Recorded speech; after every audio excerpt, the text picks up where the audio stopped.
বছর যাবৎ সঠিকভাবে ভোট দিতে পারে নাই। তারা ভোট দিতে চায়, জনগণের ভোটের অধিকার কেড়ে নিয়েছে আওয়ামী লীগ, ফ্যাসিবাদী দল আওয়ামী লীগ, এই স্বৈরাচার। ফলে তারা বিদায় নিয়েছে। এখন অন্তর্বর্তীকালীন সরকার, একজন বরেণ্য ব্যক্তি, আমরা সবাই সকলে মিলে আলোচনার মাধ্যমেই তাকে আমরা আপনার দায়িত্ব দিয়েছি একজন অভিভাবক হিসাবে, প্রধান উপদেষ্টা হিসাবে।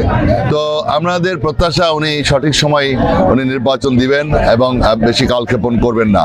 কারণ উনি ওনার বক্তব্যে উনি বলেছেন যে ছোট সংস্কার হলে পরে ডিসেম্বরে নির্বাচন হবে, আর যদি বেশি সংস্কার হয় তাহলে জুনে যাবে, জুনের ওদিকে যাবে না। সুতরাং আমরা বেশি সংস্কার চাই না, সংস্কার একটা চলমান প্রক্রিয়া। আমরা বারবার বলেছি সংস্কার আমাদের প্রস্তাব অনেক আগেই আমরা দিয়েছি। আমাদের ভারপ্রাপ্ত চেয়ারম্যান জনাব তারেক রহমান সাহেব সংস্কারের প্রস্তাব আগেই দিয়েছে 31 দফা। সুতরাং সংস্কার একটা চলমান প্রক্রিয়া, সংস্কারের নামে আপনি কালক্ষেপণ করতে পারবেন না।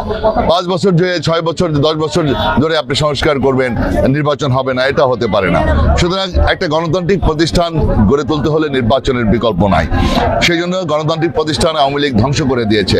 ইমিডিয়েট জাতীয় নির্বাচন দরকার, জনগণের ভোটের অধিকার ফিরিয়ে দেওয়ার জন্য, আইনের শাসন কায়েম করার জন্য, আইন শৃঙ্খলা ঠিক রাখার জন্য, দেশে বিনিয়োগ, বিদেশি বিনিয়োগ সবকিছু স্থাপন করার জন্য, অর্থনৈতিক চাকা ঘোরার জন্য একটা জাতীয় নির্বাচন অবিলম্বে প্রয়োজন।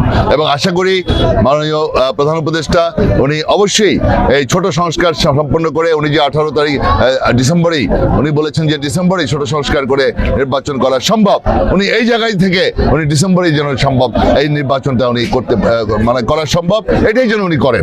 এটাই আমরা প্রত্যাশা করি, জাতির কাছে এটাই প্রত্যাশা।